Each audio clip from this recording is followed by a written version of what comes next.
គុណសម្រាប់ការជួយមកកម្មផ្ទះនាងខ្ញុំអាដាសូមជម្រាបសួរចា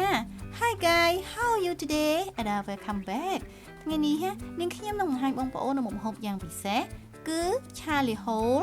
ឬខ្យងហូលឬក៏ក្រុមក្រឡាហូលជាមួយនឹងគ្រឿងសាតេណាបងប្អូនចាប្រសិនបើបងប្អូនទស្សនាវីដេអូជាមួយនឹងខ្ញុំដល់ចប់នឹងបានដឹងអំពីវិធីចម្អិនគ្រឿងសមុទ្រមួយនេះអមមាននៅរសជាតិឈ្ងុយឆ្ងាញ់ចាហើយលឿនរហ័សទៀតផងណាចាប៉ុន្តែកុំភ្លេចណាជួយ like ជួយ share និងជួយ subscribe channel ឲ្យនាងខ្ញុំផងបងប្អូននឹងបានទស្សនានៅមុខម្ហូបថ្មីប្លែកឆ្ងាញ់របស់នាងខ្ញុំជារៀងរាល់ថ្ងៃណា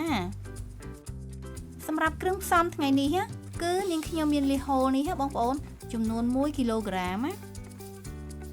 ចាលីហូលសម្បូរទៅដោយសារធាតុចិញ្ចឹមជាពិសេសមានជាតិដែកនិងវីតាមីន B12 ខ្ពស់បងប្អូនលីហូលដែលនៅរស់គឺមានសម្បកបិទជិតហើយមានពណ៌ស្រាលមិនស្រអាប់ខ្លាំងពេកគ្រឿងផ្សំសម្រាប់ចម្អិនរបស់នាងខ្ញុំថ្ងៃនេះគឺមាននៅទឹកដោះគោឆៅមាននៅគ្រឿងសាតេបងប្អូនសម្រាប់គ្រឿងសាតេនេះគឺនាងខ្ញុំប្រើម៉ាក់នេះឯងចាបន្ទាប់មកគឺមានជាមួយនឹងខ្ទឹមសជាមួយនឹងម្ទេសហឹរជាមួយនឹងម្ទេសម៉ាឡេហើយក៏មាននៅប្រេងខ្យងចាទឹកត្រីជាមួយនឹងទឹកស៊ីអ៊ីវអំបិលខ្នុរជាមួយនឹងស្ករសជាមួយនឹងអំបិលបន្ថែមក្លិនជាមួយនឹងស្លឹកខ្ទឹមពិសេសនោះគឺបន្ថែមជាមួយនឹងជីវ៉ាន់ស៊ុយផងដែរគ្រឿងផ្សំបានត្រៀមរួចរាល់ហើយតោះអញ្ចឹងបងប្អូនមកចម្អិនជាមួយនឹងខ្ញុំទាំងអស់គ្នាណា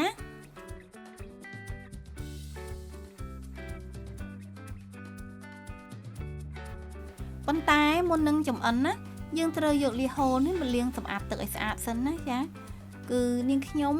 បន្ថែមជាមួយនឹងអំបិលបងប្អូនចំនួន1ស្លាបព្រាបាយចាដើម្បីសម្អាតលីហូលរបស់យើងឲ្យស្អាតល្អចាប៉ុន្តែយកល្អបងប្អូននៅពេលដែលយើងលាងលីហូលនេះបើអាចយើងកុំលាងដោយផ្ទាល់ដៃណាចាពីព្រោះអាចនឹងធ្វើឲ្យមុតដៃជាមួយនឹងសម្បកបានចាហើយយើងលាងលីហូលរបស់យើងនេះគឺចំនួន2 3ទឹកទៅណាបងប្អូនដើម្បីឲ្យលៀសរបស់យើងនឹងគឺស្អាតល្អបន្ទាប់ពីលាងរួចហើយគឺយើងទុកលៀសរបស់យើងនេះមួយឡែកសិនណាបងប្អូនដើម្បីមកធ្វើគ្រឿងផ្សំសិនឥឡូវនេះគឺនាងខ្ញុំចាប់ផ្ដើមហាន់ស្លឹកខ្ទឹមសិនណា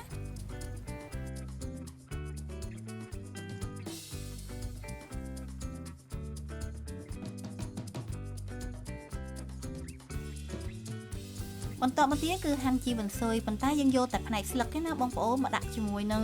ស្លឹកខ្ទឹមដើម្បីប្រើជាមួយគ្នាណាបន្ទាប់មកគឺហាន់នៅគល់វ៉ាន់ស៊ុយវិញម្ដងសម្រាប់គល់វ៉ាន់ស៊ុយនេះដែរគឺយើងទុកប្រើជាមួយនឹងខ្ទឹមស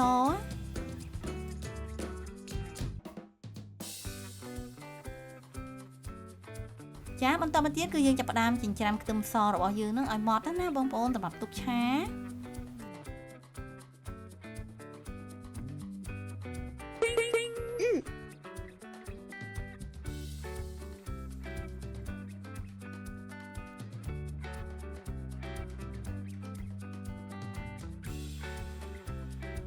ដោយមានបន្ថែមជាមួយនឹងម្ទេសម៉ាឡេផងដែរចា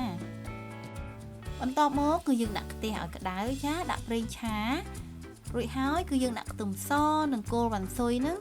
ចូលឆាឲ្យឈ្ងុយឈ្ងុយពេញផ្ទះតែម្ដងណាបងប្អូនប្រសិនបើបងប្អូនណាមាននៅគល់វ៉ាន់ស៊ុយសម្រាប់ដាក់លាយជាមួយនឹងខ្ទឹមសបែបនេះបងប្អូនគឺធ្វើឲ្យមុខម្ហូបរបស់យើងហ្នឹងកាន់តែមានក្លិនឈ្ងុយទ្វេដងណាចាបន្ទាប់ពីខ្ទឹមរបស់យើងឆាឡើងឈ្ងុយឈ្ងប់ហើយបងប្អូនគឺនាងខ្ញុំបន្ថែមជាមួយនឹងគ្រឿងសាតេរបស់យើងនេះចំនួន2ស្លាបព្រាបាយចាបន្ទាប់មកគឺយើងឆាគ្រឿងសាតេរបស់យើងហ្នឹងគឺឲ្យឡើងឈ្ងុយសិនណាបងប្អូនគឺយើងឆាដើម្បីបំបែកគ្រឿងរបស់យើងហ្នឹងឲ្យចូលជាតិគ្នាបានល្អសិនណា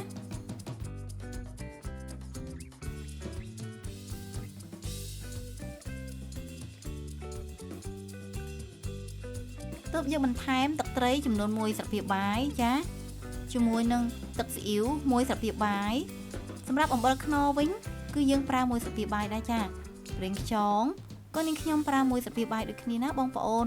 សម្រាប់ស្ករសវិញណាគឺនាងខ្ញុំប្រើ2ស្លាបព្រាបាយកន្លះណាចា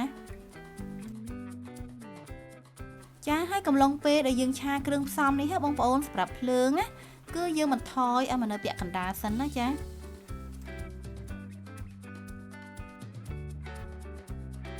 ចុងក្រោយគឺនាងខ្ញុំបន្ថែមជាមួយនឹងទឹកដោះគោឆៅ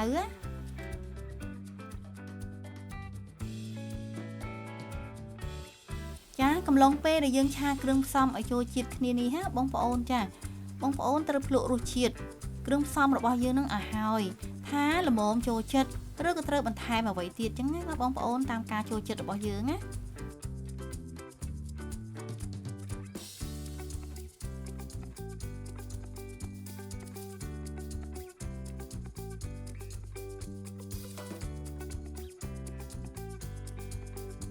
ពីព្រោះនៅពេលដែលយើងបន្ថែមលៀសហូលចូលហើយគឺយើងមិនបន្ថែមគ្រឿងផ្សំទៀតទេណាបងប្អូន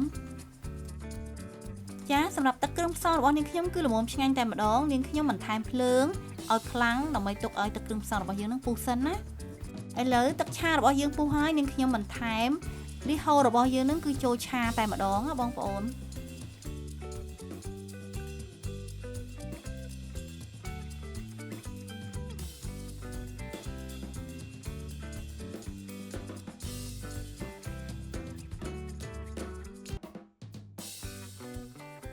យើងចាប់ផ្ដើមឆាត្រឡប់លៀសហូលនឹងឲ្យចូលជាតិគ្នាសព្វល្អ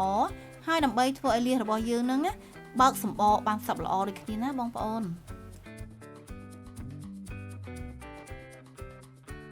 សម្រាប់លៀសហូលនេះគឺយើងមិនប្រើពេលវេលាយូរក្នុងការចម្អិនទេណាបងប្អូនគ្រាន់តែលៀសរបស់យើងនឹងបើកសម្បកភ្លាមគឺមានន័យថាឆ្អិនហើយណាចា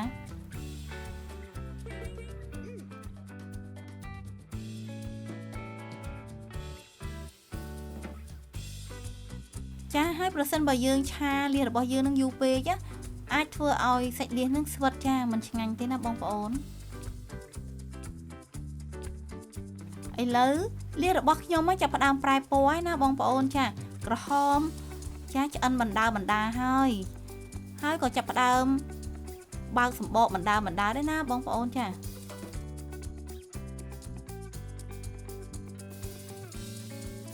ប៉ុន្តែគឺនៅមិនទាន់ឆ្អិនសព្វនោះទេគ្រាន់តែចាប់ផ្ដើមបើកសម្បកណាបងប្អូនចាគឺយើងទុកឲ្យលៀសរបស់យើងនឹងឆ្អិនហើយបើកសម្បកនឹងសព្វល្អទាំងអស់សិនណាចាហើយប្រសិនបើបងប្អូនបន្ថែមជាមួយនឹងម្ទេសហឹរទៀតណាគឺធ្វើឲ្យរសជាតិកាន់តែឆ្ងាញ់ណាចា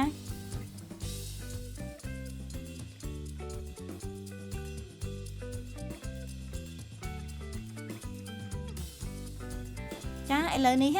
លៀសរបស់នាងខ្ញុំគឺឆ្អិនសព្វល្អហើយបងប្អូនហើយនាងខ្ញុំបន្ថែមជាមួយនឹងស្លឹកខ្ទឹមចាជាមួយនឹងជីវ៉ាន់ស៊ុយផងដែរណាបងប្អូនដើម្បីឲ្យលៀសរបស់យើងនឹងគឺមានក្លិនឈ្ងុយឆ្ងាញ់មែនតើណាចារួចហើយគឺយើងបិទភ្លើងក្រឹបគឺឆ្អិនស្រេចតែម្ដងបងប្អូនចាហើយសម្រាប់ក្លិនវិញគឺឈ្ងុយខ្លាំងណាស់ណាបងប្អូនចាឥឡូវបងប្អូនអាចឃើញទំនងគួរឲ្យចង់ញ៉ាំហ្មងចា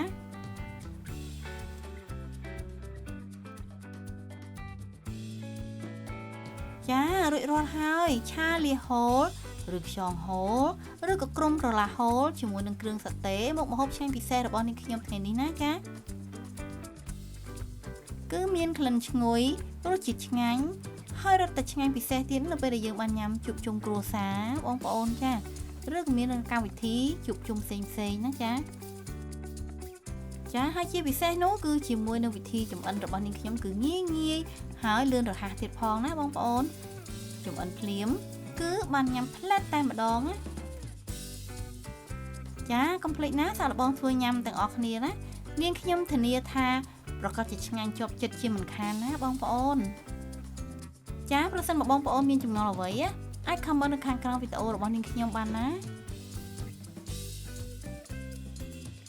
ចាប្រសិនបើបងប្អូនណាពេញចិត្តនៅវីដេអូរបស់នាងខ្ញុំណាកុំភ្លេចជួយ like ជួយ share និងជួយ subscribe channel នាងខ្ញុំផងបងប្អូននឹងបានជួបជាមួយនឹងអាដាចាជួបជាមួយនឹងរបបអាហារនិងចំណេះដឹងផ្នែកសុខភាពទៀតផង